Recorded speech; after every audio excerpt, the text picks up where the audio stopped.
ಲೌಕಿಕವಾಗಿಯೂ ಕೂಡ ಇದು ಸಂಭಾವಿತ. ಕುಂಬಾರ ಗಡಿಗೆ ಸೃಷ್ಟಿ ಮಾಡಬೇಕಾದ್ರೆ ನೀರು, ಮಣ್ಣು ಅದನ್ನೆಲ್ಲ ಇಟ್ಟುಕೊಂಡೇ ಸೃಷ್ಟಿ ಮಾಡ್ತಾನೆ. ಹಾಗೆ ಪರಮಾತ್ಮ ಲೋಕಾನುಸಾರಿಯಾಗಿ ಈ ರೀತಿ ಸೃಷ್ಟಿ ಮಾಡ್ತಾನೆ. ಇದು ಒಂದು ಮಹಿಮೆ. ಇಂಥ ಪರಮಾತ್ಮನಿಗೆ ಇನ್ನೊಬ್ರು ಸೃಷ್ಟಿಕರ್ತರಿದ್ದಾರೋ, ಅವನನ್ನು ಹುಟ್ಟಿಸಿದವರು ಮತ್ತೊಬ್ಬರಿದ್ದಾರೋ ಅಂತ ಪ್ರಶ್ನೆ ಬಂದರೆ, ಮತ್ತಃ ಪರತರಂ ನಾನ್ಯತ್ ಕಿಂಚಿದಸ್ತಿ ಧನಂಜಯ. ಅರ್ಜುನ, ನನ್ನನ್ನು ಸೃಷ್ಟಿ ಮಾಡಿದವರು ಮತ್ತೊಬ್ಬರಿಲ್ಲ. ನನಗೊಬ್ಬ ಸೃಷ್ಟಿಕರ್ತ ಇದ್ದಾನೆ ಅಂತಾದ್ರೆ ಅವನೇ ಸರ್ವೋತ್ತಮ ಆಗ್ತಾನೆ. ನಾನೇ ಸರ್ವೋತ್ತಮ, ನಾನೇ ಸೃಷ್ಟಿ ಮಾಡಿದ್ದು, ನನಗೆ ಸೃಷ್ಟಿಕರ್ತ ಮತ್ತೊಬ್ಬ ಇಲ್ಲ.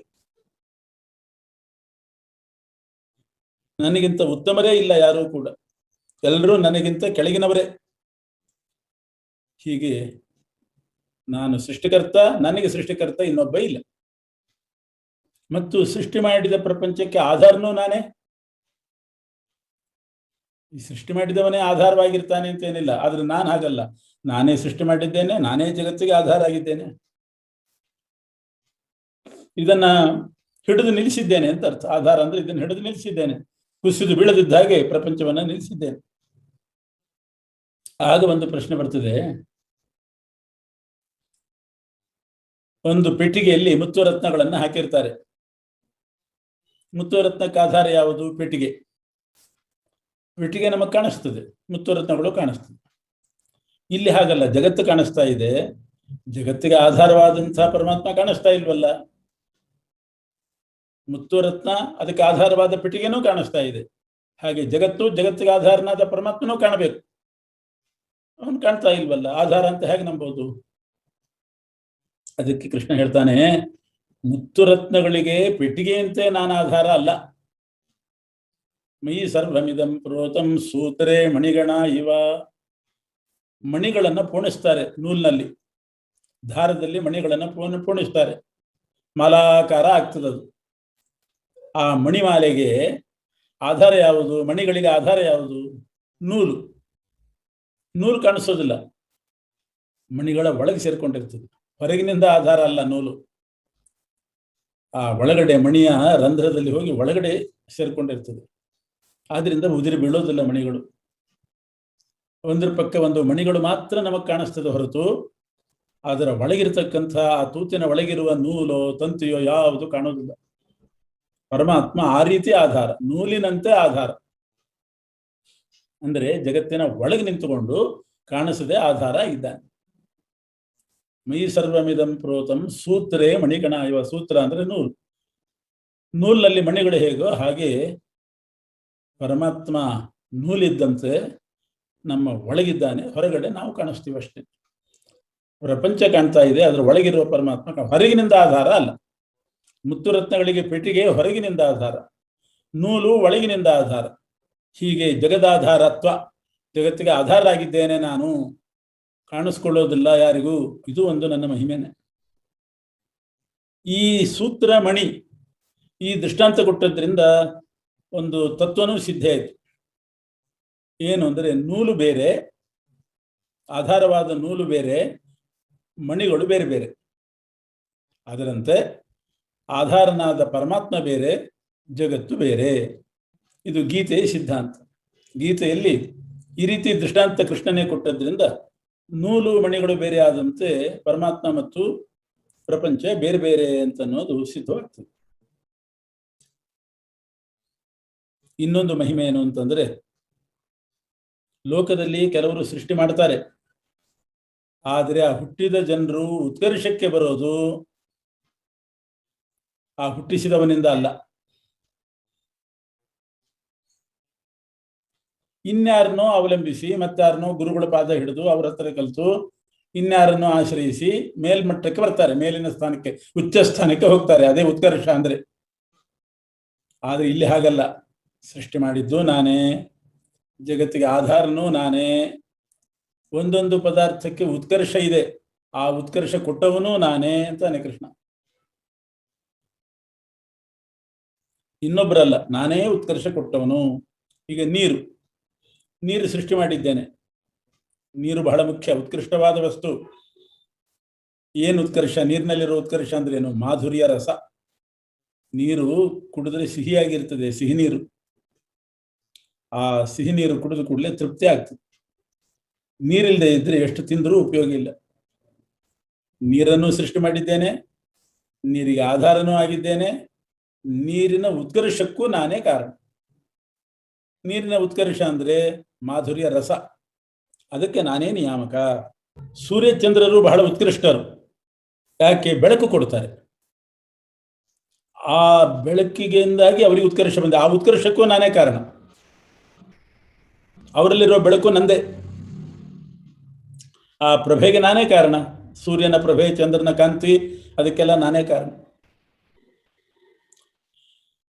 ವೇದಕ್ಕೆ ಬಹಳ ಮಹತ್ವ ಇದೆ. ವೇದ ಮಂತ್ರದಿಂದ ಫಲಸಿದ್ಧಿ ಆಗ್ತದೆ. ಆ ವೇದಗಳಲ್ಲಿ ಶ್ರೇಷ್ಠವಾದದ್ದು ಯಾವುದು? ಪ್ರಣವ. ಪ್ರಣವ ಅಂದ್ರೆ ಓಂಕಾರ. ಓಂಕಾರ ಹೇಳಿ ವೇದ ಹೇಳಬೇಕು. ಶ್ರೀ ಗುರುಭ್ಯೋ ನಮಃ ಹರಿ ಓಂ ಅಂತ ಓಂ ಅಂತ ಹೇಳಿ ವೇದ ಹೇಳಬೇಕು, ಆವಾಗ ಫಲ ಸಿಗ್ತದೆ. ಆದ್ದರಿಂದ ಓಂಕಾರ ಬಹಳ ಮುಖ್ಯ. ಅದಿಲ್ಲದಿದ್ರೆ ನಿಷ್ಫಲ ಆಗಿಬಿಡ್ತದೆ ವೇದ. ಆ ಓಂಕಾರಕ್ಕೆ ನಿಯಾಮಕ ನಾನು, ಓಂಕಾರ ವಾಚ್ಯ ನಾನು, ಅದಕ್ಕೆ ನಿಯಾಮಕನು ನಾನೇ.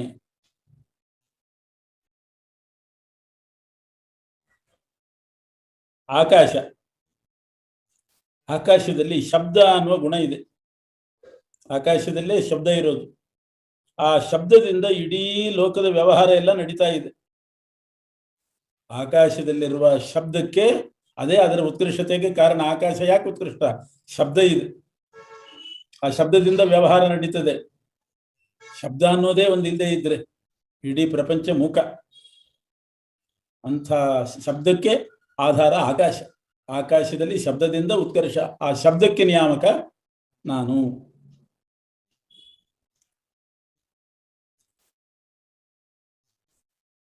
ಪುರುಷರಲ್ಲಿ ಪೌರುಷ ಅನ್ನೋ ಗುಣದಿಂದ ಉತ್ಕರ್ಷ ಸಿದ್ಧಿ ಆಗ್ತದೆ.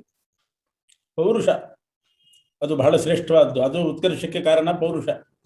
ಆ ಪೌರುಷಕ್ಕೆ ನಾನೇ ನಿಯಾಮಕ. ಪೃಥ್ವಿಯಲ್ಲಿ ಉತ್ತಮವಾದ ಗಂಧ ಇದೆ, ಅದು ಪೃಥ್ವಿಗೆ ಉತ್ಕರ್ಷಕ್ಕೆ ಕಾರಣ. ಆ ಗಂಧಕ್ಕೆ ನಾನು ನಿಯಾಮಕ.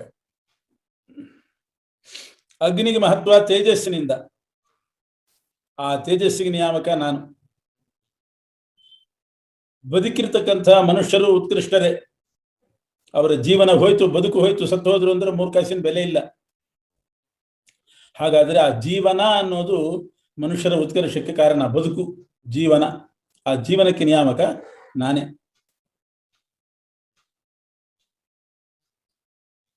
ಅವರು ಸತ್ರ ನಿಷ್ಪ್ರಯೋಜಕರಾಗಿ ಬಿಡ್ತಾರೆ. ಬದುಕಿದ್ರೆ ಆ ಬದುಕು ಅನ್ನೋದು ಬದುಕಿರೋದು ನನ್ನ ನಿಯಮನದಿಂದ. ತಪಸ್ವಿಗಳಿದ್ದಾರೆ, ಋಷಿಗಳು, ತಪಸ್ವಿಗಳು, ಅವರಿಗೆ ಮಹತ್ವ ಇದೆ. ಯಾಕೆ? ತಪಸ್ಸಿನಿಂದ. ಆ ತಪಸ್ಸಿಗೆ ನಾನೇ ನಿಯಾಮಕ. ಅವರ ಹತ್ರ ತಪಸ್ಸು ಮಾಡಿಸೋದೆಲ್ಲ ನಾನೇ. ಮರಗಳಲ್ಲಿ ಮಹತ್ವ ಇದೆ, ಬೀಜದ ಮಹತ್ವದಿಂದ. ಒಳ್ಳೆ ಬೀಜ ಇದ್ರೆ ಒಳ್ಳೆ ರುಚಿ ಹಣ್ಣು ಬಿಡುತ್ತೆ ಮರದಲ್ಲಿ. ಅಂದ ಮರಗಳಿಗೆ ಬೀಜ ಮುಖ್ಯ ಕಾರಣ. ಆ ಬೀಜದ ಮಹತ್ವಕ್ಕೆ ನಾನು ಕಾರಣ. ಬುದ್ಧಿವಂತರಲ್ಲಿ ಬುದ್ಧಿ ಇರೋದ್ರಿಂದ ಉತ್ಕರ್ಷ. ಆ ಬುದ್ಧಿಗೆ ಧಿಯೋ ಯೋನ ಪ್ರಚೋದಯಾತ್, ನಾನೇ ನಿಯಾಮಕ. ಬಲಿಷ್ಠರಲ್ಲಿ ಬಲ, ಅದಕ್ಕೂ ನಾನೇ ನಿಯಾಮಕ. ಮನುಷ್ಯರಿಗೆ ಇಚ್ಛಾ ಅನ್ನೋದು ಬೇಕು. ಇಚ್ಛಾಶಕ್ತಿ ಇಲ್ಲದಿದ್ರೆ ಏನು ಮಾಡ್ಲಿಕ್ಕೆ ಆಗೋದಿಲ್ಲ. ಅದು ಎಂಥ ಇಚ್ಛಾಶಕ್ತಿ? ಕೆಟ್ಟ ಕೆಲಸ ಮಾಡೋ ಇಚ್ಛೆ ಅಲ್ಲ, ಧರ್ಮಕ್ಕೆ ಅವಿರುದ್ಧವಾದ ಇಚ್ಛೆ. ಅದಿದ್ರೆ ಆ ಇಚ್ಛೆಯಿಂದ ಅವ್ರೇನಾದರೂ ಮಾಡ್ಯಾರು. ಆ ಇಚ್ಛೆಯನ್ನು ಕೊಡುವವನು ನಾನೇ. ಒಟ್ಟಿನಲ್ಲಿ ಎಲ್ಲ ಸಾತ್ವಿಕ ವಸ್ತು, ರಾಜಸ ವಸ್ತು, ತಾಮಸ ವಸ್ತುಗಳು ನನ್ನ ಅಧೀನ. ನಾನು ಅದನ್ನು ಆಶ್ರಯಿಸಿಲ್ಲ. ಆದರೆ ಆ ಮೂರು ವಿಧ ವಸ್ತು, ಸಾತ್ವಿಕ, ರಾಜಸ, ತಾಮಸ ವಸ್ತುಗಳು ನನ್ನ ಅಧೀನವಾಗಿದೆ, ನನ್ನನ್ನೇ ಆಶ್ರಯಿಸಿದ್ದಾವೆ. ಆ ಸತ್ವರಜಸ್ ತಮಸ್ಸು ಅನ್ನೋ ಪ್ರಕೃತಿ ಏನಿದೆ, ಅದರಿಂದಲೇನೆ ಜಗತ್ತು ಮೋಹವುಳ್ಳದ್ದಾಗಿದೆ. ಅಂದ್ರೇನು? ಪರಮಾತ್ಮನನ್ನು ತಿಳಿತಾ ಇಲ್ಲ. ಅದು ಬಂಧಕ ಪ್ರಕೃತಿ. ಯಾಕೆ ತಿಳ್ಕೊತಾ ಇಲ್ಲ? ಆ ಪ್ರಕೃತಿ ಅನ್ನೋದು ಪರದೆಯಂತೆ ಅಡ್ಡವಾಗಿದೆ. ಜೀವನಿಗೂ ಪರಮಾತ್ಮನಿಗೂ ಅಡ್ಡ ಒಂದು ಪರದೆ. ಯಾವುದು? ಆ ಪ್ರಕೃತಿ. ಸತ್ವರಜಸ್ತಮೋ ಗುಣ ಎಂಬ ಪ್ರಕೃತಿಯೇ ಅಡ್ಡ ಪರದೆಯಂತೆ ಇದೆ. ಅದರಿಂದ ಜೀವರಿಗೆ ಪರಮಾತ್ಮ ಕಾಣಲ್ಲ, ಅವನ ಜ್ಞಾನವೇ ಬರ್ತಾ ಇಲ್ಲ. ಆ ಪರದೆ ಹೋಗ್ಬೇಕು. ಹೋದ್ರಾಯ್ತು, ಸರಿಸಿದ್ರಾಯ್ತು ಅಂದ್ರೆ ಹಂಗೆಲ್ಲ ಸುಲಭವಾಗಿ ಸರಿಸ್ಲಿಕ್ಕೆ ಆಗೋದಿಲ್ಲ. ಗರ್ಭಗುಡಿಯಲ್ಲಿ ದೇವರು ಇರ್ತಾನೆ, ಬಾಗಿಲು ಹಾಕಿಬಿಟ್ರೆ ದೇವರು ಕಾಣಲ್ಲ. ತೆಗೆದ್ರಾಯ್ತು ಅಂದ್ರೆ ಬೀಗದ ಕೈ ಒಳಗಡೆ ಇದೆ, ಒಳಗಡೆ ಅರ್ಚಕ ಇದ್ದಾನೆ, ಅವನ ಹತ್ರ ಬೀಗದ ಕೈ ಇದೆ, ಅವನನ್ನೇ ನಾವು ಮರೆ ಹೋಗ್ಬೇಕು. ಮನೆಯಲ್ಲಿ ಬಾಗಿಲು ಹಾಕಿರ್ತಾರೆ, ತೆಕ್ಕೊಂಡು ಹೋದ್ರಾಯ್ತು ಅಂದ್ರೆ ಒಳಗಿದ್ದವ್ರ ಹತ್ರ ಬೀಗದ ಕೈ ಇರ್ತದೆ, ಅವರನ್ನ ಮರೆ ಹೊಕ್ಕರೆ, ಅವರನ್ನ ಕೂಗಿ ಕರೆದ್ರೆ ಆಗ ಅವರು ಬೀಗ ತೆಗಿತಾರೆ, ಬಾಗಿಲು ತೆಗಿತಾರೆ, ಕಾಣಿಸ್ತಾರೆ. ಹಾಗೆ ಪರಮಾತ್ಮನಿಗೂ ಜೀವನಿಗೂ ಅಡ್ಡ ಒಂದು ಪ್ರಕೃತಿ ಇದೆ, ಪರದೆಯಂತೆ. ಆ ಪ್ರಕೃತಿಯನ್ನ ಸರಿಸ್ಬೇಕಾದ್ರೆ, ಬದಿಗೆ ಸರಿಸ್ಬೇಕಾದ್ರೆ ಅವನನ್ನೇ ನಾವು ಮರೆ ಹೋಗಬೇಕು, ಅವನಿಗೆ ಮಾತ್ರ ಅದನ್ನ ಬದಿಗೆ ಸರಿಸ್ಲಿಕ್ಕೆ ಸಾಧ್ಯ. ಯಾಕೆ ಆ ಪರದೆ ಅನ್ನೋದು ಅಡ್ಡ ಬಂತು? ಜೀವನಿಗೆ ಕಾಣದೇ ಇದ್ದ ಹಾಗೆ. ಬಹುಜನ್ಮದಲ್ಲಿ ಜೀವ ಮಾಡಿದ ಪಾಪ, ಆ ಪಾಪದಿಂದಾಗಿ ಮರೆ ಹೊಕ್ಕೋದೇ ಇಲ್ಲ. ಮರೆ ಹೊಕ್ಕಲೇ ತೆಗೆದಾನು, ಅವನನ್ನ ಮರೆ ಹೊಕ್ಬೇಕಲ್ಲ. ಸ್ವಾಮಿ ಬಾಗಿಲು ತೆಗಿ ಅಂತ ಕೇಳಬೇಕಲ್ಲ. ಎಲ್ಲರೂ ಯಾಕೆ ಕೇಳ್ತಾ ಇಲ್ಲ? ಯಾಕೆ ಕೇಳ್ತಾ ಇಲ್ಲ ಅಂದ್ರೆ ಪಾಪ ಅಡ್ಡ ಬರ್ತಾ ಇದೆ. ದೇವರನ್ನ ಬಾಗಿಲು ತೆಗಿ, ನಿನ್ನ ಸೇವೆ ಕೊಡು, ದರ್ಶನ ಕೊಡು ಅಂತ ಕೇಳಲಿಕ್ಕೂ ಪಾಪ ಅಡ್ಡ ಬರ್ತಾ ಇದೆ. ಎಷ್ಟೋ ಜನ್ಮದಲ್ಲಿ ಮಾಡಿದೆ ಪಾಪ. ಆದ್ರಿಂದ ಎಲ್ಲರೂ ಮರೆ ಹೊಕ್ಕೋದಿಲ್ಲ, ಎಲ್ರಿಗೂ ಅವನನ್ನು ನೋಡ್ಲಿಕ್ಕೆ ಆಗೋದಿಲ್ಲ. ಅಷ್ಟೇ ಅಲ್ಲ, ಆ ಪಾಪ ಏನ್ ಮಾಡ್ತದೆ ಅಂದ್ರೆ, ಭಗವಂತನ ಸ್ವರೂಪ ಉಪದೇಶ ಮಾಡ್ತೀವಿ ಬರ್ರಿ ಅಂತ ಕರೆದ್ರೂ ಬರೋದಿಲ್ಲ. ಪಾಪ ಅಡ್ಡಿ ಮಾಡ್ತದೆ, ಪಾಪ ಅಡ್ಡಿ ಮಾಡ್ತದೆ. ಅಂದು ಉಪದೇಶ ಮಾಡೋರಿದ್ದು ಭಗವಂತನ ತತ್ವ ಉಪದೇಶ ಮಾಡಿದ್ರು ಕೇಳಲಿಕ್ಕೆ ಪ್ರವೃತ್ತಿ ಆಗೋದಿಲ್ಲ ಪಾಪದಿಂದಾಗಿ. ಇನ್ನು ಕೆಲವರು ಕೇಳಿದ್ರು ಕೂಡ ಅವರಿಗೆ ಜ್ಞಾನ ಬರಲ್ಲ. ಯಾಕೆಂದ್ರೆ ಕೇಳುವಾಗ್ಲೂ ಬುದ್ಧಿ ಅಲ್ಲಿ ಇಲ್ಲಿ ವ್ಯಗ್ರ ಆಗಿಬಿಡ್ತದೆ ಪಾಪದಿಂದ. ತನ್ಮಯತೆ ಇಟ್ಟು ತಲ್ಲೀನರಾಗಿ ಕೇಳಬೇಕು, ತಲ್ಲೀನತೆ ಇಲ್ಲ. ಅಲ್ಲಿ ಯಾರ ಹತ್ರ ಮಾತಾಡಿದೆ, ಇಲ್ಲಿ ಯಾರ ಹತ್ರ ಮಾತಾಡಿದೆ, ಇನ್ನೇನೋ ಕೆಲಸ ಮಾಡಿದೆ, 10 ಕೆಲಸ ಮಾಡಿಕೊಂಡು 10 ಕಡೆ ಮನಸ್ಸು ವ್ಯಗ್ರ ಮಾಡಿಕೊಂಡು ಕೇಳಿದ್ರೆ ಹೇಗೆ ತಿಳಿತದೆ? ಪರಮಾತ್ಮನ ತತ್ವಜ್ಞಾನ ಹೇಗೆ ಬರ್ತದೆ? ಅದರಿಂದ ಪಾಪ ಅನ್ನೋದು ಶ್ರವಣಕ್ಕೆ ಪ್ರವೃತ್ತಿ ಮಾಡಿಸೋದಿಲ್ಲ. ಶ್ರವಣದಲ್ಲಿ ಅವನು ತೊಡಗಿದ್ರೂ ಕೂಡ ಬುದ್ಧಿಯನ್ನು ವ್ಯಗ್ರ ಮಾಡಿಬಿಡುತ್ತದೆ ಪಾಪ. ಬುದ್ಧಿ ವ್ಯಗ್ರ ಆಗದೆ ಗಮನ ಇಟ್ಟು ಕೇಳಿದ್ರೂ ಕೂಡ ಏನೋ ವಿಪರೀತವಾಗಿ ಅರ್ಥ ಮಾಡ್ಕೊಂಡ್ಬಿಡ್ತಾರೆ. ಅವ್ರು ಹೇಳೋದೊಂದು, ಇವ್ರು ತಿಳ್ಕೊಳ್ಳೋದೊಂದು, ವಿಪರೀತವಾಗಿ ಅರ್ಥ ಮಾಡ್ಕೊಳ್ತಾರೆ. ಶ್ರದ್ಧೆ ಇರೋದಿಲ್ಲ. ಇನ್ನು ಪಾಪದಿಂದಾಗಿ ಶ್ರದ್ಧೆ ಇರುವವರ ಶ್ರದ್ಧೆಯನ್ನು ತಪ್ಪಿಸ್ತಾರೆ, ಬೇರೆಯವರ ಶ್ರದ್ಧೆಯನ್ನು ಇಲ್ಲದ ಹಾಗೆ ಮಾಡ್ತಾರೆ. ಅದು ಇವರ ಪಾಪವೇ ಮಾಡಿಸೋದು. ಇದೆಲ್ಲ ಪಾಪದಿಂದಾಗಿ ನಡೀತದೆ. ಅದಕ್ಕೆ ಯಾರು ಮರೆ ಹೋಗೋದಿಲ್ಲ. ಯಾರು ಪುಣ್ಯವಂತರಿರ್ತಾರೆ ಅವರು ಮರೆ ಹೊಕ್ಕು ಭಗವಂತನ ನೋಡಿ ಪರದೆ ಸರಿಸ್ಕೊಂಡು ಭಕ್ತರಾಗ್ತಾರೆ. ಪುಣ್ಯವಂತರು 4 ಥರ ಇದ್ದಾರೆ. ಭಕ್ತರು 4 ಪ್ರಕಾರ. ಆರ್ತ ಭಕ್ತ ಅಂದ್ರೆ ರೋಗ ರುಜಿನ ಇಂಥ ಉಪದ್ರವಕ್ಕೆ ಒಳಗಾದವನು ಆರ್ತ ಭಕ್ತ. ಜಿಜ್ಞಾಸು ಭಕ್ತ 2ನೇವನು, ಅಂದ್ರೆ ಜ್ಞಾನೇಚ್ಛೆ ಉಳ್ಳವನು. ಅರ್ಥಾರ್ಥ್ಯ ಭಕ್ತ 3ನೇವನು, ಅಂದ್ರೆ ಹಣದ ಇಚ್ಛೆ ಉಳ್ಳವನು, ಅವನು ಭಕ್ತಿ ಮಾಡ್ತಾನೆ. ಇನ್ನೊಬ್ಬ ಪರಮಾತ್ಮನ ಸ್ವರೂಪವನ್ನು ತಿಳಿದು ಭಕ್ತಿ ಮಾಡ್ತಾನೆ, ಅವನು ಜ್ಞಾನಿ ಭಕ್ತ. ಈ 4 ಭಕ್ತರ ಪೈಕಿ ಜ್ಞಾನಿ ಭಕ್ತನೇ ಶ್ರೇಷ್ಠ. ಯಾಕೆಂದ್ರೆ ಅವನು ಜ್ಞಾನ ಪಡೆದು ಭಕ್ತಿ ಮಾಡ್ತಾನೆ. ಯಾವಾಗಲೂ ಮನಸ್ಸು ಪರಮಾತ್ಮನಲ್ಲೇ ಇರ್ತದೆ, ಯಾವ ಅಪೇಕ್ಷೆನೂ ಇರೋದಿಲ್ಲ ಅವನಿಗೆ. ಉಳಿದವರಿಗೆ ಆದರೆ ರೋಗ ಪರಿಹಾರ ಆಗಲಿ ಅಂತ ಇರ್ತದೆ, ಹಣ ಬರಲಿ ಅಂತ ಇರ್ತದೆ, ಜ್ಞಾನ ಬೇಕು ಅಂತ ಭಕ್ತಿ ಮಾಡ್ತಾರೆ. ಇವನು ಜ್ಞಾನ ಪಡೆದವನು, ಆದ್ದರಿಂದ ಫಲಾಪೇಕ್ಷೆ ಇಲ್ಲದೆ ಮಾಡುವ ಭಕ್ತಿ ಅವನದು. ಅವನೇ ಪ್ರಧಾನ ಭಕ್ತ. ಅಂತಹ ಜ್ಞಾನಿ ಭಕ್ತನೇ ನನಗೆ ಅತ್ಯಂತ ಪ್ರಿಯ.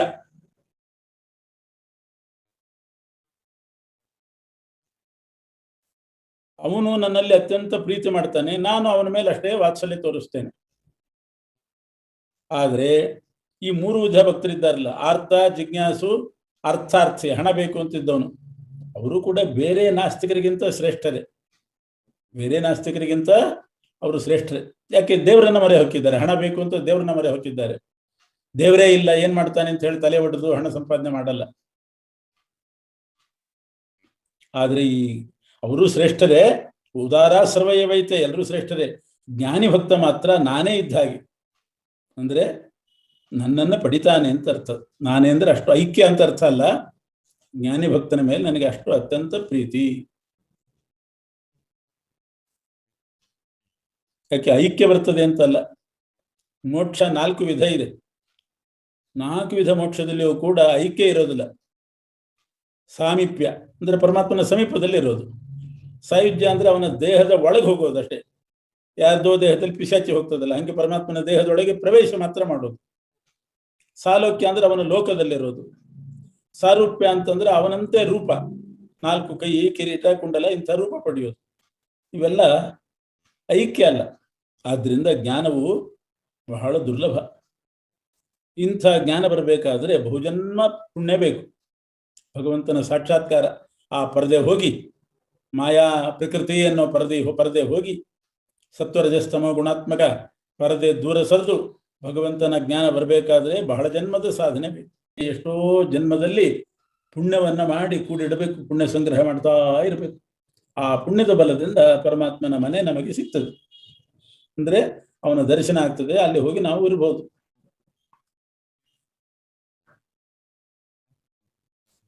ಅಂಥ ಪುಣ್ಯ ರಾಶಿ ಗಳಿಸಿದವರಿಗೆ ಮಾತ್ರ ವಾಸುದೇವನೇ ಸರ್ವಸ್ವಾಮಿ ಅನ್ನುವಂಥ ಅನುಸಂಧಾನ ಯಾವಾಗಲೂ ಬರ್ತದೆ. ಅಲ್ಲ, ಎಷ್ಟೋ ಜನರು ಆಸ್ತಿಕರು ಕಾಣ್ತಾ ಇದ್ದಾರಲ್ಲ ನಮಗೆ ಪ್ರಪಂಚದಲ್ಲಿ. ಭಕ್ತರು ಬಹಳ ಜನ ಕಾಣ್ತಾ ಇದ್ದಾರೆ, ಬಹಳ ದುರ್ಲಭ, ಕೆಲವರು ಮಾತ್ರ ಅಂತ ನೀನು ಹೇಳ್ತಾ ಇದ್ದೆ ಕೃಷ್ಣ. ಅಂದ್ರೆ ಎಷ್ಟೋ ಜನ ಕಾಣಿಸ್ತಾರೆ, ಆದರೆ ಅವರೆಲ್ಲ ಜ್ಞಾನಿ ಭಕ್ತರಲ್ಲ. ಜ್ಞಾನ ಅವರಲ್ಲಿ ಇಲ್ಲ. ಕಾಮ ಆಶೆಯಿಂದ, ದುರಾಶೆಯಿಂದ ಯಾರ್ಯಾರೋ ಇತರ ದೇವತೆಗಳನ್ನ ಏನು ನಿಯಮಗಳನ್ನಿಟ್ಟುಕೊಂಡು ಇತರ ದೇವತೆಗಳನ್ನ ಪೂಜೆ ಮಾಡುವಂಥ ಆಸ್ತಿಕರವರಷ್ಟೇ, ಪರಮಾತ್ಮನ ಭಕ್ತರಲ್ಲ. ಆ ರೀತಿ ಕಂಡವರೆಲ್ಲ ಪರಮಾತ್ಮನ ಭಕ್ತರು ಅಂತ ತಿಳಿಬಾರದು. ಇತರ ದೇವತಾರಾಧಕರವರೆಲ್ಲ ಅನ್ಯ ದೇವತಾ ಭಕ್ತರು. ಒಟ್ಟು 3 ಥರ ಇದ್ದಾರೆ ಜನರಲ್ಲಿ. ಅನ್ಯ ದೇವತಾ ಭಕ್ತರು, ಭಾಗವತರು, ದ್ವೇಷಿಗಳು ಅಂತ ಇದ್ದಾರೆ. ಅನ್ಯ ದೇವತಾ ಭಕ್ತರು ಜಾಸ್ತಿ, 100ಕ್ಕೆ 90ರಷ್ಟು ಕಾಣಿಸ್ತಾರೆ. ದೇವಸ್ಥಾನಕ್ಕೆ ಹೋಗೋದೇನು ಬರೋದೇನು, ಸಾಕಷ್ಟು ಸೇವೆ ಮಾಡ್ತಾರೆ, ಭಕ್ತರಂತೆ ಕಾಣಿಸ್ತಾರೆ. ಆದರೆ ಅನ್ಯ ದೇವತಾ ಭಕ್ತರು ಅಥವಾ ಸಕಾಮ ಭಕ್ತರು, ಅವರು ಅನ್ಯ ದೇವತೆಗಳನ್ನ ಪೂಜೆ ಮಾಡ್ತಾರೆ. ಆದ್ರೆ ಅವರೊಳಗಿದ್ದು ಪೂಜೆ ಸ್ವೀಕಾರ ಮಾಡೋದು ನಾನೇ, ಅವರ ಮೂಲಕ ಫಲ ಕೊಡೋದು ನಾನೇ. ಅವರಿಗೆ ಅನ್ಯ ದೇವತೆಗಳ ಮೇಲೆ ಶ್ರದ್ಧೆ ಉಂಟು ಮಾಡ್ತೇನೆ, ಅವ್ರ ಯೋಗ್ಯತೆ ಅಷ್ಟೇ ಇರ್ತದೆ. ಆದ್ರೆ ಆ ಪೂಜೆ ಸ್ವೀಕಾರ ಮಾಡಿ ಫಲ ಕೊಡ್ತೇನೆ ನಾನು. ಫಲ ಸಿಗ್ತದೆ ಅವ್ರಿಗೆ, ಇಲ್ಲ ಅಂತಲ್ಲ, ನಾನೇ ಕೊಡೋದಷ್ಟೇ. ನಾ ಕೊಡ್ತಿದ್ದೀನಿ ಅಂತ ಅವ್ರಿಗೆ ಗೊತ್ತಿಲ್ಲ ಅಷ್ಟೆ. ಆದ್ರೆ ನಶ್ವರವಾದ ಫಲ ಅದು. ನಾನೇ ಕೊಟ್ಟದ್ದು, ಆದರೆ ನಶ್ವರ, ನಾಶ ಆಗಿಬಿಡುತ್ತೆ, ಜಾಸ್ತಿ ಹೊತ್ತು ಉಳಿಯಲ್ಲ ಅದು. ಯಾಕೆಂದ್ರೆ ಅವರು ಅನ್ಯ ದೇವತೆಯ ಮೂಲಕ ನನ್ನನ್ನು ಮಾಡಿದವರು. ಅನ್ಯ ದೇವತೆಗಳನ್ನು ಪೂಜೆ ಮಾಡಿದ್ರೆ ಒಳಗಿದ್ದು ನಾನು ತಗೊಂಡಿದ್ದೀನಿ ಅಷ್ಟೇ, ನನಗೆ ಸೇರ್ತದೆ ಅನ್ನೋ ಎಚ್ಚರಿಕೆ ಅವರಿಗಿಲ್ಲ. ಸ್ವಲ್ಪ ಕಾಲ ಆ ದೇವತಾ ಸಮೀಪಕ್ಕೆ ಹೋಗಿ ಆಮೇಲೆ ವಾಪಸ್ ಬರೋರೇ ಅವರು. ನನ್ನ ಭಕ್ತರು ಹಾಗಲ್ಲ, ಏನೂ ಅಪೇಕ್ಷೆ ಇಲ್ಲದೆ ಭಕ್ತಿ ಮಾಡ್ತಿರ್ತಾರೆ. ಅಥವಾ ಅಪೇಕ್ಷೆ ಮಾಡಿದ್ರು ಅವರಿಗೆ ಅದೆಲ್ಲ ಸಿಗ್ತದೆ, ಕೊನೆಗೆ ನನ್ನನ್ನೇ ಪಡಿತಾರೆ. ಮತ್ತೆ ಅವರೇನು ಮನುಷ್ಯ ಲೋಕಕ್ಕೆ ಮರಳಿ ಹೋಗೋದಿಲ್ಲ. ಯಾಕೆಂದ್ರೆ ಏನು ಕರ್ಮ ಮಾಡಿದ್ರು ಕೂಡ ನನ್ನ ಸ್ಮರಣೆ ಮಾಡ್ತಾ ನನ್ನ ಪ್ರೀತ್ಯರ್ಥವಾಗಿ ಮಾಡ್ತಿರ್ತಾರೆ. ಅವರಿಗೆ ಲೌಕಿಕ ಫಲ ಕೊಡ್ತೇನೆ, ಕೊನೆಗೆ ನನ್ನನ್ನೇ ಕೊಟ್ಕೋತೀನಿ.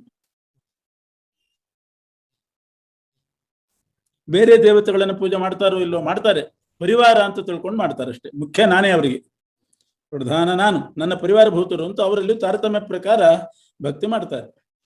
ಇದೇ ಶಾಸ್ತ್ರ ಸಮ್ಮತವಾದ ಮಾರ್ಗ. ಇನ್ನು ಕೆಲವರು ದ್ವೇಷಗಳಿದ್ದಾರೆ, ಇವರಿಗೆ ಭಾಗವತರು ಅಂತ ಹೆಸರು. ಅನ್ಯ ದೇವತಾ ಭಕ್ತರು ಆಯಾ ದೇವತಾ ಲೋಕಕ್ಕೆ ಹೋಗಿ ವಾಪಸ್ ಬರ್ತಾರೆ. ಭಾಗವತರು ಅಂದರೆ ಪರಮಾತ್ಮನದ್ದೇ ಭಕ್ತರು, ಯಾವಾಗಲೂ ಪರಮಾತ್ಮನ ಅನುಸಂಧಾನ ಇರುವವರು, ಅವರು ಭಗವಂತನನ್ನೇ ಪಡಿತಾರೆ. ದ್ವೇಷಗಳು ಅಂತಿದ್ದಾರೆ, ಅವರು ಜೀವ ಪರಮಾತ್ಮ ಒಂದು ಅಂತ ತಿಳ್ಕೊಂಡು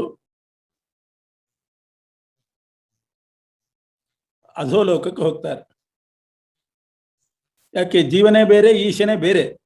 ಕಿಂಚಿತ್ತೂ ಕೂಡ ಅವರಲ್ಲಿ ಐಕ್ಯ ಇಲ್ಲ. ಆದ್ರೆ ಅದನ್ನು ತಿಳಿದು ಐಕ್ಯವನ್ನು ಉಪಾಸನೆ ಮಾಡ್ತಾರಲ್ಲ, ಅದೊಂದು ರೀತಿ ದ್ವೇಷನೇ. ಜೀವ ಪರಮಾತ್ಮರ ಐಕ್ಯ ಉಪಾಸನೆ ಮಾಡಿದರೆ ದ್ವೇಷನೇ.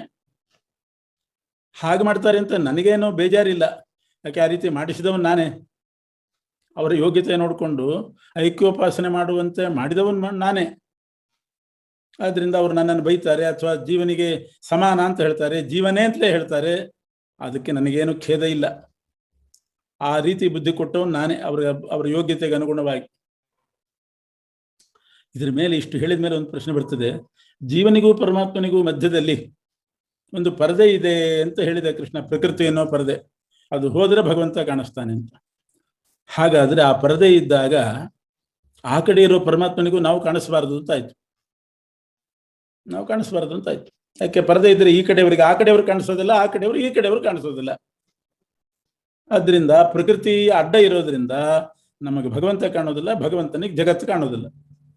ಹಾಗಾದ್ರೆ ಜಗತ್ತಿನ ಕೆಲಸ ಹೇಗೆ ಮಾಡ್ತಾನೆ ಅಂತ ಸಹಜವಾಗಿ ಪ್ರಶ್ನೆ ಬರ್ತದೆ. ಕೃಷ್ಣ ಹೇಳ್ತಾನೆ, ಆ ಪರದೆ ಬಹಳ ವಿಚಿತ್ರವಾದದ್ದು. ಆ ಕಡೆ ಇದ್ದವರಿಗೆ ನಾನು ಕಾಣಿಸೋದಿಲ್ಲ ಜಗತ್ತಿಗೆ, ಆದ್ರೆ ನನಗೆ ಜಗತ್ತು ಕಾಣಿಸ್ತದೆ. ಅಂತಹ ಪರದೆ ಅದು. ಕೆಲವು ಗ್ಲಾಸ್ಗಳು ಬಂದಿರ್ತದೆ, ಕಾರ್ನ ಒಳಗಿದ್ದವರಿಗೆ ಹೊರಗಿಂದೆಲ್ಲ ಕಾಣಿಸ್ತದೆ, ಹೊರಗಿದ್ದವರಿಗೆ ಒಳಗಿಟ್ಟದ್ದು ಕಾಣಿಸ್ತದಿಲ್ಲ. ಆ ಥರ ಅಂಥ ಪ್ರಕೃತಿ ಅದು. ವೇದಾಹಂ ಸಮತೀತಾನಿ, ನಾನೆಲ್ಲ ತಿಳ್ಕೊಂಡಿದ್ದೇನೆ, ನನ್ನ ವಿಚಾರ ಮಾತ್ರ ಅವ್ರಿಗೆ ಗೊತ್ತಿಲ್ಲ ಅಷ್ಟೇ. ಅವರು ನನ್ನನ್ನು ತಿಳ್ಕೊಳ್ಳದೆ ಇರಲಿಕ್ಕೆ ಕಾರಣ ಕಾಮಕ್ರೋಧಾದಿಗಳು ಆಗಿರ್ತದೆ. ಪರದೇನೂ ಒಂದು, ಕಾಮಕ್ರೋಧಾದಿಗಳು ಕೂಡ ಅವಾಂತರ ಕಾರಣ. ಅದೆಲ್ಲ ಹೋಗ್ಬೇಕು. ಆ ಪಾಪರಾಶಿ ನಾಶ ಆಗಿ ಪುಣ್ಯಕರ್ಮ ಪರಿಪಕ್ವಾವಸ್ಥೆಗೆ ಬಂದಾಗ ಆ ಕಾಮಕ್ರೋಧಾದಿಗಳೆಲ್ಲ ಹೋಗ್ತದೆ. ಆಮೇಲೆ ಒಳ್ಳೆ ವ್ರತ ನಿಯಮ ಇದನ್ನೆಲ್ಲ ಚೆನ್ನಾಗಿ ಮಾಡ್ತಾರೆ, ಭಜನೆ ಮಾಡ್ತಾರೆ, ಜರಾಮರಣಗಳಿಂದ ಬಿಡುಗಡೆಯಾಗಿ ಮೋಕ್ಷ ಅನ್ನೋ ಫಲವನ್ನು ಹೊಂದ್ತಾರೆ. ಇನ್ನು ಕೆಲವರು ಇದ್ದಾರೆ ಏಕಾಂತ ಭಕ್ತರು. ಅವರು ಮೋಕ್ಷವನ್ನೂ ಅಪೇಕ್ಷೆ ಪಡೋದಿಲ್ಲ, ನನ್ನ ಪ್ರೀತಿಯನ್ನು ಮಾತ್ರ ಅಪೇಕ್ಷೆ ಪಟ್ಟು ಸೇವೆ ಮಾಡತಕ್ಕಂಥವ್ರು ಏಕಾಂತ ಭಕ್ತರು. ಅವರು ಉತ್ತಮಾಧಿಕಾರಿಗಳು. ಹೀಗೆ ಏಕಾಂತ ಭಕ್ತರು, ಭಾಗವತರು ಇಬ್ಬರು ಕೂಡ ಮೋಕ್ಷಕ್ಕೆ ಅಧಿಕಾರಿಗಳೇ. ಅವರು ಪರಮಾತ್ಮನನ್ನು ತಿಳ್ಕೋಬೇಕು, ಅಧ್ಯಾತ್ಮವನ್ನು ತಿಳ್ಕೋಬೇಕು, ಅಧಿಭೂತವನ್ನು ತಿಳ್ಕೊಳ್ಬೇಕು, ಅಧಿದೈವ, ಅಧಿಯಜ್ಞ ಇದನ್ನೆಲ್ಲ ಸರಿಯಾಗಿ ತಿಳ್ಕೊಂಡು ಮೋಕ್ಷಕ್ಕೆ ಹೋಗ್ಬೇಕು. ಯಾವಾಗ ಹೋಗ್ತಾರೆ ಅಂತಂದ್ರೆ, ಯಾವ ಜನ್ಮದಲ್ಲಿ ಪ್ರಾರಬ್ಧ ಕರ್ಮ ಮುಗೀತದೋ ಆಗ ಆ ಜನ್ಮದಲ್ಲಿ ಸಾಯುವ ಕಾಲಕ್ಕೆ ನನ್ನ ಸ್ಮರಣೆ ಬರ್ತದೆ ಅವರಿಗೆ, ಆವಾಗ ಮೋಕ್ಷ ಆಗ್ತದೆ. ಇಷ್ಟು ಕೃಷ್ಣ ಉಪದೇಶ ಮಾಡಿದ.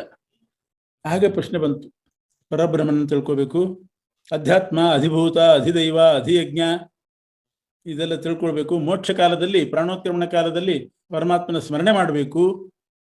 ಇದೆಲ್ಲ ಏನು? ಅಧಿಭೂತ ಅಂದ್ರೇನು, ಅಧ್ಯಾತ್ಮ ಅಂದ್ರೇನು, ಅಧಿದೈವ ಅಂದ್ರೇನು ಅಂತ ಪ್ರಶ್ನೆ ಬರ್ತದೆ. ಅದಕ್ಕೆಲ್ಲ ಕೃಷ್ಣ ಮುಂದೆ ಉತ್ತರ ಕೊಡ್ತಾನೆ. ಶ್ರೀಕೃಷ್ಣ 7ನೇ ಅಧ್ಯಾಯದಲ್ಲಿ ಅರ್ಜುನನಿಗೆ ಉಪದೇಶ ಮಾಡ್ತಾ,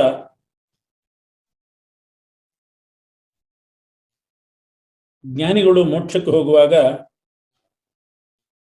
ಏನು ಸ್ಮರಣೆ ಮಾಡಬೇಕು, ಮರಣ ಕಾಲದಲ್ಲಿ ಏನು ಸ್ಮರಣೆ ಮಾಡಬೇಕು ಅದನ್ನು ತಿಳ್ಕೊಂಡು ಅದನ್ನು ಸ್ಮರಣೆ ಮಾಡಿ ಮೋಕ್ಷಕ್ಕೆ ಹೋಗಬೇಕು ಅಂತ ಹೇಳಿದ್ದಾನೆ. ಹಾಗೆ ಅಧಿಭೂತ, ಅಧಿದೈವ, ಅಧ್ಯಾತ್ಮ, ಅಧಿಯಜ್ಞ, ಬ್ರಹ್ಮ ಇವುಗಳನ್ನೆಲ್ಲ ಸರಿಯಾಗಿ ತಿಳ್ಕೊಂಡು ಮೋಕ್ಷಕ್ಕೆ ಹೋಗಬೇಕು ಅಂತ ಹೇಳಿದ್ದಾನೆ. ಇಷ್ಟು ಕೇಳಿದಂಥ ಅರ್ಜುನ ಪ್ರಶ್ನೆ ಮಾಡ್ತಾನೆ, ಏನು ಹಾಗಾದ್ರೆ ಬ್ರಹ್ಮ ಅಂದ್ರೆ ಅರ್ಥ ಏನು? ಅಧ್ಯಾತ್ಮ ಅಂದ್ರೆ ಏನು? ಕರ್ಮ ಅಂದ್ರೆ ಏನು? ಅಧಿಭೂತ, ಅಧಿದೈವ, ಅಧಿಯಜ್ಞ ಅಂದ್ರೆ ಏನು? ಅದನ್ನ ವಿವರಿಸಿ ಹೇಳು. ಪ್ರತಿಯೊಬ್ಬರೂ ಮೋಕ್ಷಕ್ಕೆ ಹೋಗುವಾಗ ಇದನ್ನು ಅವಶ್ಯ ತಿಳಿಬೇಕು. ಮೋಕ್ಷಕ್ಕೆ ಹೋಗ್ಲಿಕ್ಕೆ ಇಚ್ಛೆ ಪಡುವವರು, ಕಿಂ ತದ್ ಬ್ರಹ್ಮ ಕಿಮಧ್ಯಾತ್ಮಂ ಕಿಂ ಕರ್ಮ ಪುರುಷೋತ್ತಮ. ಬ್ರಹ್ಮ, ಕರ್ಮ, ಅಧ್ಯಾತ್ಮ, ಅಧಿದೈವ, ಅಧಿಯಜ್ಞ ಇದೆಲ್ಲ ಹೇಳು. ಮೋಕ್ಷ ಕಾಲದಲ್ಲಿ ಅಂದ್ರೆ ಮರಣ ಕಾಲದಲ್ಲಿ ನಿನ್ನನ್ನು ಯಾವ ರೀತಿ ಸ್ಮರಣೆ ಮಾಡಬೇಕು ಅದನ್ನು ಹೇಳು ಅಂತ ಕೇಳಿದಾಗ ಕೃಷ್ಣ ಉಪದೇಶ ಮಾಡ್ತಾನೆ. ಬ್ರಹ್ಮ ಅಂದ್ರೆ ಭಗವಂತನ ವ್ಯಾಪ್ತವಾದ ರೂಪ, ಸರ್ವತ್ರ ವ್ಯಾಪಿಸಿರ್ತಕ್ಕಂಥ ಭಗವದ್ ರೂಪಕ್ಕೆ ಬ್ರಹ್ಮ ಅಂತ ಕರೀತಾರೆ. ದೇಹದ ಒಳಗಿರ್ತಕ್ಕಂಥ ಭಗವದ್ ರೂಪಕ್ಕೆ ಅಧಿಯಜ್ಞ ಅಂತ ಕರೀತಾರೆ. ಅಧ್ಯಾತ್ಮ ಅಂತಂದ್ರೆ ಜೀವ, ಅಧ್ಯಾತ್ಮ ಅಂದ್ರೆ ಜೀವ. ಅಧಿಭೂತ ಅಂತಂದ್ರೆ ದೇಹೇಂದ್ರಿಯಾದಿ ವಸ್ತುಗಳು. ಅಧಿದೈವ ಅಂತಂದ್ರೆ ಜೀವೋತ್ತಮರಾದ ಬ್ರಹ್ಮದೇವರು. ಕರ್ಮ ಅಂತಂದ್ರೆ ಪರಮಾತ್ಮ ಮಾಡತಕ್ಕಂಥ ಜಗತ್ ಸೃಷ್ಟಿ, ಸಂರಕ್ಷಣೆ, ಸಂಹಾರ. ಇದನ್ನ ಅವಶ್ಯವಾಗಿ ತಿಳ್ಕೊಳ್ಬೇಕು. ಭಗವಂತನ ವ್ಯಾಪ್ತ ಸ್ವರೂಪ, ದೇಹದ ಒಳಗಿರುವ ಸ್ವರೂಪ, ಅದು ಅಧಿಯಜ್ಞ. ಅಧ್ಯಾತ್ಮ ಅಂತಂದ್ರೆ ಜೀವ, ಅಧಿಭೂತ ಅಂತಂದ್ರೆ ಜೀವರಿಗೆ ಉಪಕಾರಕವಾಗಿರ್ತಕ್ಕಂಥ ದೇಹೇಂದ್ರಿಯಾದಿಗಳು, ಅಧಿದೈವ ಅಂದ್ರೆ ಬ್ರಹ್ಮದೇವರು, ಜೀವೋತ್ತಮರಾದ ಬ್ರಹ್ಮದೇವರು. ಕರ್ಮ ಅಂದ್ರೆ ಪರಮಾತ್ಮ ಸೃಷ್ಟಿ ಮಾಡತಕ್ಕಂಥದ್ದು. ಅಂತ್ಯಕಾಲದಲ್ಲಿ ಯಾರನ್ನು ಸ್ಮರಣೆ ಮಾಡಬೇಕು ಅಂದ್ರೆ ಅಂತಕಾಲೇಚ ಮಾಮೇವ ಸ್ಮರನ್ ಮುಕ್ತ ಕಲೇವರಂ, ನನ್ನನ್ನೇ ಸ್ಮರಣೆ ಮಾಡಬೇಕು ಅಂತ ಕೃಷ್ಣ ಹೇಳ್ತಾನೆ. ಅಂತ್ಯಕಾಲದಲ್ಲಿ ಯಾವುದನ್ನು ಸ್ಮರಣೆ ಮಾಡ್ತಿರ್ತಾರೋ ಅಂಥ ಸ್ವರೂಪವನ್ನೇ ಪಡಿತಾರೆ. ಭಗವಂತನ ದಿವ್ಯ ಸ್ವರೂಪವನ್ನ ಸ್ಮರಣೆ ಮಾಡ್ತಾ ಮರಣ ಆದ್ರೆ ಆಗ ಪರಮಾತ್ಮನ ಸ್ವರೂಪದ್ದೇ ಪ್ರಾಪ್ತಿ ಆಗ್ತದೆ. ಭಗವಂತನ ಬಳಿ ಹೋಗ್ಬೋದು ಅಂದ್ರೆ ಪರಮಾತ್ಮನಂತೆ ಸಾರೂಪ್ಯ ಮೋಕ್ಷ ದೊರೀತದೆ. ಅವನಂತೆ ಚತುರ್ಭುಜ ಇದೆಲ್ಲ ಪರಮಾತ್ಮನೇ ಆಗೋದಲ್ಲ, ಅವನಂತೆ ಅವನಿಗೆ ಸ್ವರೂಪರಾಗ್ತಾರೆ, ಸದೃಶರಾಗ್ತಾರೆ. ಇದು ಕ್ರಮ. ಐಕ್ಯ ಬರೋದಿಲ್ಲ. ಒಂದು ಪ್ರಾಣಿಯನ್ನ ಸ್ಮರಣೆ ಮಾಡ್ತಾ ಸತ್ರೆ ಅದೇ ಪ್ರಾಣಿಯಾಗಿ ಹುಟ್ಟುತ್ತಾನೆ ಅಂತಲ್ಲ, ಆ ಪ್ರಾಣಿಯಂತೆ ಒಂದು ಪ್ರಾಣಿಯಾಗಿ ಹುಟ್ಟುತ್ತಾನೆ ಅಷ್ಟೇ. ಇದಕ್ಕೆ ದೃಷ್ಟಾಂತ ಅಂದ್ರೆ ಭರತ. ಈ ಭಾರತ ದೇಶವನ್ನು ಕಟ್ಟಿದಂಥ ಭರತ ಚೆನ್ನಾಗಿ ರಾಜ್ಯ ಪರಿಪಾಲನೆ ಮಾಡಿದ ಧರ್ಮದಿಂದ. ಕೊನೆಗೆ ವೈರಾಗ್ಯ ಬಂತು, ಎಲ್ಲ ಪರಿತ್ಯಾಗ ಮಾಡಿ ಕಾಡಿಗೆ ಹೋದ. ಅಲ್ಲಿ ಒಂದು ಆಶ್ರಮದಲ್ಲಿ ವಾಸ ಮಾಡುತ್ತಿದ್ದ. ಒಂದು ಗರ್ಭಿಣಿ ಜಿಂಕೆ ಅಲ್ಲಿಗೆ ಬಂತು. ಆಶ್ರಮದ ಹತ್ರ ನದಿಯಲ್ಲಿ ನೀರು ಕುಡಿತಿತ್ತು. ಆವಾಗ ಒಂದು ಸಿಂಹದ ಗರ್ಜನೆ ಕೇಳಿ ಭಯದಿಂದ ಗರ್ಭ ಮೋಚನೆ ಆಯಿತು, ಗರ್ಭಪಾತ ಆಯಿತು. ಆ ತಾಯಿ ಜಿಂಕೆ ಸತ್ತೋಯಿತು. ಜಿಂಕೆ ಮರಿ ನೀರಿನಲ್ಲಿ ಕೊಚ್ಚಿ ಹೋಗ್ತಾ ಇತ್ತು ಪ್ರವಾಹದಲ್ಲಿ. ಅದನ್ನು ನೋಡಿ ರಾಜನಿಗೆ ಭರತನಿಗೆ ಕೃಪೆ ಉಂಟಾಗಿ ಆ ಜಿಂಕೆ ಮರಿಯನ್ನ ಹಿಡಿದು ತಾನು ಆಶ್ರಮಕ್ಕೆ ತಂದು ಸಾಕ್ತಾ ಇದ್ದ. ತಾಯಿ ಇಲ್ಲದ ಜಿಂಕೆ ಮರಿ ಅಂತ ಅದರಲ್ಲೇ ಆಸಕ್ತಿ ಉಂಟಾಯ್ತು ಅವನಿಗೆ. ಕೊನೆಗೆ ಸಾಯುವ ಕಾಲ ಬಂದಾಗ ಜಿಂಕೆ ಮರಿಯನ್ನೇ ಯೋಚನೆ ಮಾಡ್ತಾ ಸತ್ತ. ಮುಂದಿನ ಜನ್ಮದಲ್ಲಿ ಒಂದು ಜಿಂಕೆಯಾಗಿ ಹುಟ್ಟಿದ. ಆದ್ರಿಂದ ಮರಣಕಾಲದಲ್ಲಿ ಯಾರು ಭಗವಂತನನ್ನ ಸ್ಮರಣೆ ಮಾಡ್ತಾ ಸಾಯ್ತಾರೋ ಅಂತಹ ಸ್ಮರಣೆ ಮಾಡಿದ್ರೆ ಅವರಿಗೆ ಮುಂದಿನ ಜನ್ಮದಲ್ಲಿ ಅದೇ ರೀತಿಯಾದ ರೂಪ ಬರ್ತದೆ. ಆದ್ದರಿಂದ ಸದಾ ಕಾಲ ಭಗವಂತನ ಸ್ಮರಣೆ ಮಾಡ್ತಾ ಇರಬೇಕು. ಆಗ ದೃಢವಾದ ಸಂಸ್ಕಾರ ಬಂದು ಅಂತ್ಯಕಾಲದಲ್ಲಿಯೂ ಸ್ಮರಣೆ ಬರಲಿಕ್ಕೆ ಸಾಧ್ಯ ಇದೆ.